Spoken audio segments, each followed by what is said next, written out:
The galaxy was vast, ancient, and full of wonders, but the Galactic Deathworlders Association had seen it all. Composed of apex predators from the most inhospitable planets, these beings had clawed, bitten, and poisoned their way to the top of the evolutionary ladder. Each member was a survivor of a death world. Planets so hostile they would make a black hole seem like a friendly neighborhood barbecue. To these galactic elites, the idea of another truly dangerous species joining their exclusive club seemed laughable, until humans arrived. Humanity's first appearance was unceremonious. A routine deep space probe accidentally wandered into Deathworlder territory, broadcasting an endless loop of Earth's greatest hits. While the probe's intent was to signal peace, the aliens interpreted it as a challenge. After all, who would dare spam galactic frequencies with songs like "Never Gonna Give You Up" unless they were trying to assert dominance? The initial meeting between humanity and the Deathworlders was chaotic. Earth's representative, Dr. Elena Vasquez, stood before the assembled predators, her heart pounding but her expression calm. The aliens, towering and bristling with claws, fangs, and bioluminescent threat displays, sized her up. "What makes you worthy of joining the Deathworlders Association?" growled Threx, a six-limbed behemoth from the acid oceans of Vin Car 4. Elena smiled nervously. "We survived Earth." This answer, delivered with the quiet confidence of someone who had lived through hurricanes, wildfires, and political debates, earned puzzled glances. The Deathworlders demanded evidence, and humanity delivered. First, they showcased Earth's natural disasters. Footage of tornadoes ripping through towns, tsunamis obliterating coastlines, and volcanoes spewing molten fury played on massive hollow screens. The aliens were impressed but not convinced. Many of their homeworlds had similar phenomena. But then came the animals. The room fell silent as a video of an Australian cassowary played. The flightless bird, a bizarre mix of feathers, claws, and homicidal rage, charged at the camera, kicking with its dagger-like talons. Gasps echoed through the chamber. "And this?" Elena added. "This isn't even our most dangerous creature. Meet the honey badger." The ensuing montage of honey badgers taking on venomous snakes, lions, and even a swarm of bees left the Deathworlders in stunned silence. "But these are just animals," Threx countered. "What of your technology? Your ability to conquer worlds?" Elena nodded, unfazed. "Let me introduce you to a uniquely human invention, the meme." The next sequence showed the aliens the bewildering power of Earth's meme culture. From distracted boyfriend to woman yelling at a cat, the images baffled and fascinated the predators. One alien, a crystalline entity named Xerix, tilted its refractive head. "Is this humor?" "It's more than humor," Elena explained. "It's a weaponized form of communication. We use it to unite, to distract, to disarm. In our wars, memes have boosted morale and undermined enemies." The Deathworlders, creatures who relied on brute strength and cunning, struggled to grasp the concept.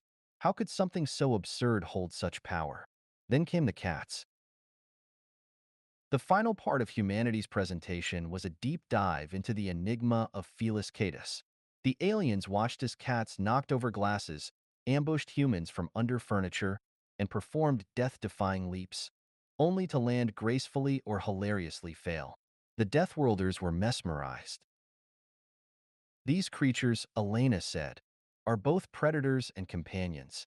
We don't fully understand them, and yet they've integrated into our lives, manipulating us in ways no other species has managed. Some theorize there are true overlords." By the end of the presentation, the Deathworlders were no longer skeptical. They had witnessed humanity's resilience, ingenuity, and capacity for chaos. But it was the revelation about spicy food that sealed the deal.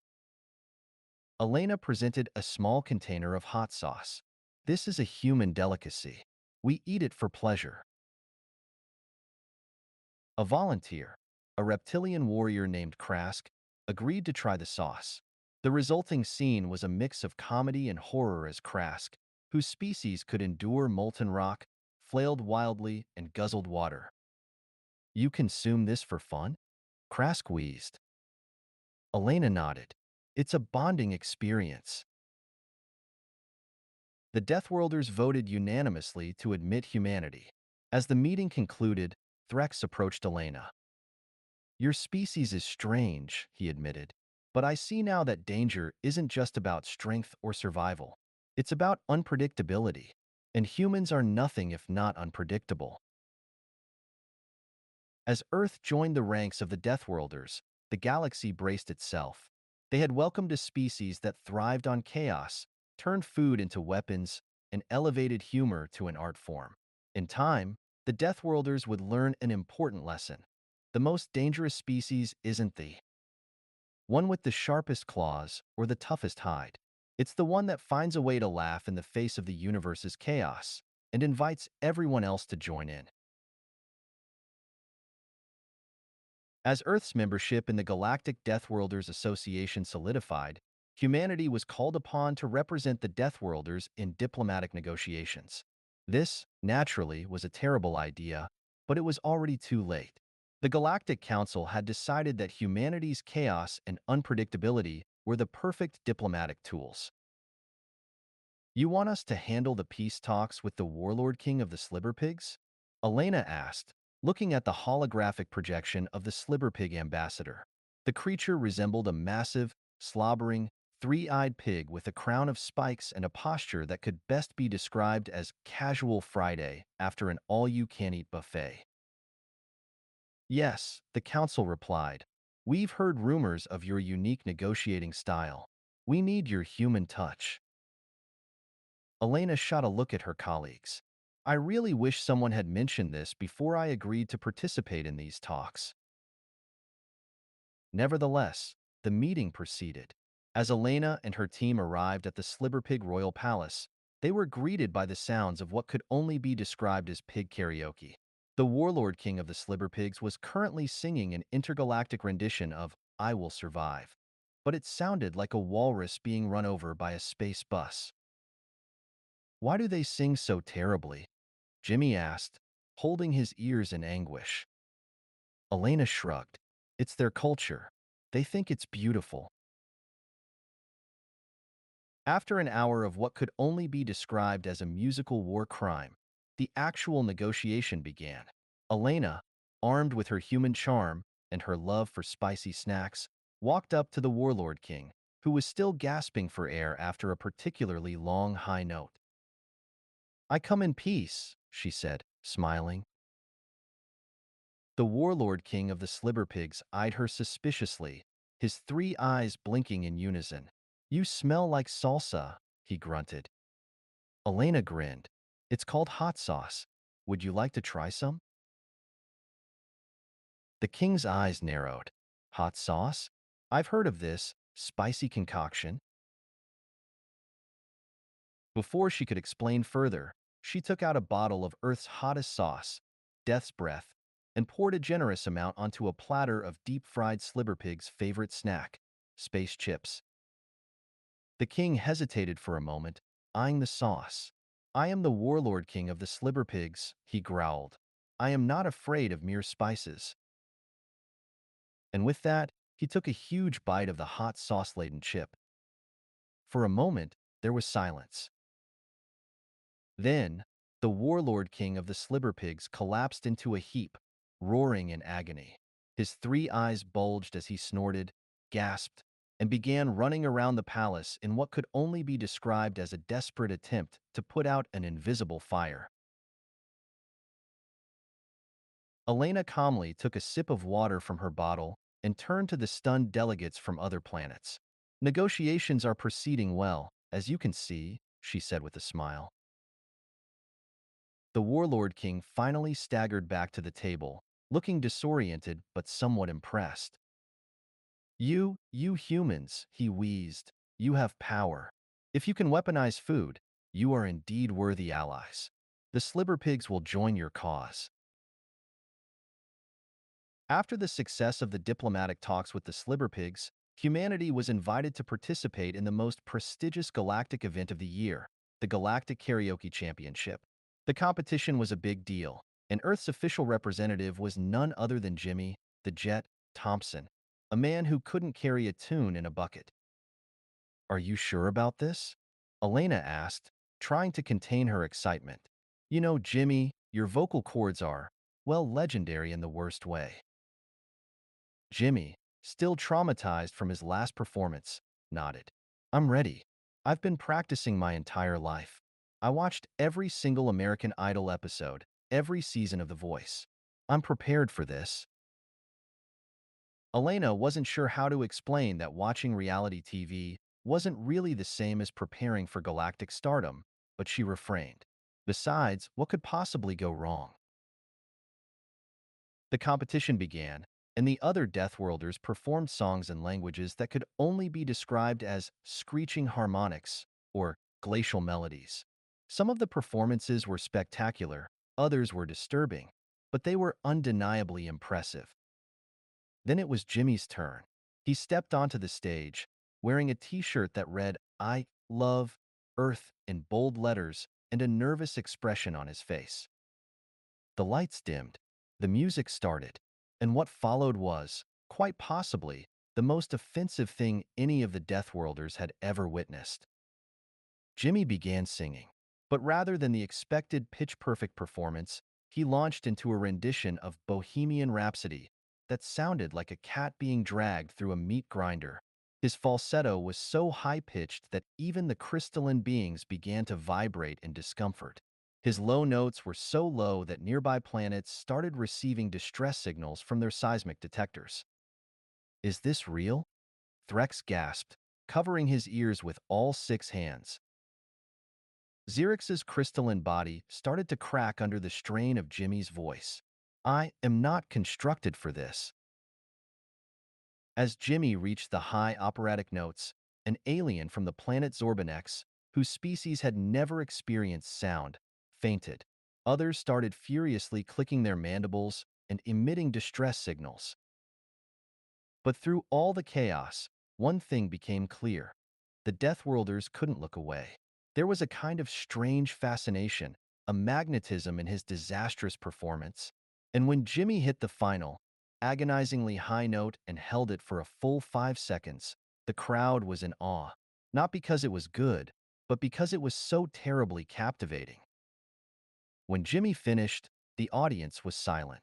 And then, after what felt like an eternity, they erupted into applause. How is this possible?" Threx whispered. "This is not talent, but there is something in it that commands attention."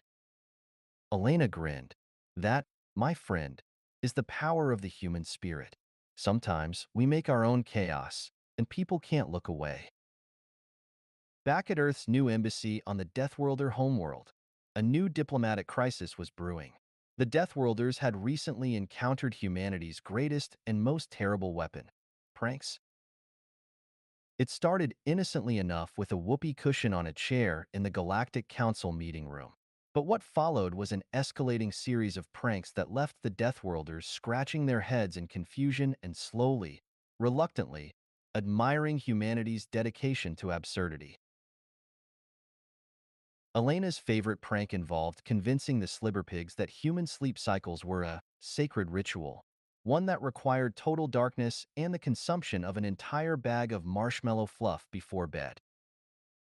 The Slibberpigs, ever the curious and gullible species, eagerly tried it out. They spent hours in a darkened room, rubbing their eyes in confusion as they ate spoonfuls of fluff. But when they emerged, covered in sticky goo, they declared it the most exhilarating experience they'd ever had. They even began offering marshmallow fluff as a diplomatic gift. On the other hand, Threx's species found themselves caught in an unending series of fake spider encounters. Every time one of their 6 limbs brushed against a harmless rubber arachnid, they shrieked in terror, only to be met with the laughter of their fellow Deathworlders. "Why do we fall for this?" Threx growled after the 5th rubber spider incident. "It's the same trick every time." "Exactly," Elena said with a grin. The key to a successful prank is repetition. It's how we know we're winning. As the galactic year drew to a close, a strange thing happened. The Deathworlders, once so proud and unshakable in their superiority, began to adopt some of humanity's more peculiar traits. They started swapping memes, competing in awkward dance-offs, and, in some cases, even trying to sing like Jimmy Thompson. The final test came when the Deathworlders, ever the apex predators, had to confront the ultimate challenge. They had to survive a human social gathering. Elena was organizing the first ever galactic potluck, a truly bizarre concept for creatures who didn't really eat food for pleasure. But the Earthlings had insisted, and so, the galaxy's elite found themselves stuck in a small conference room, surrounded by the kind of comfort food that could only be described as a culinary assault. "Why are we sitting on the floor?" Threx growled, his 6 limbs awkwardly trying to make space in the cramped room. "Because that's how humans do it," Elena said with a smirk. "You sit, eat, and socialize. It's what we do." The Deathworlders sat, albeit begrudgingly. And for once, they laughed. They laughed at the chaos. They laughed at the memes. And, in that moment, they understood that the greatest weapon humanity had wasn't strength or technology. It was the ability to bring absolute disorder and joy to a universe that had long forgotten what fun felt like. As the last of the awkward dance moves faded and the galaxy's most dangerous species found themselves drenched in hot sauce, sticky marshmallow fluff, and questionable memes, one thing became clear. Humanity was, indeed, the most dangerous species, because they knew how to laugh, and everyone else was just too confused to stop them.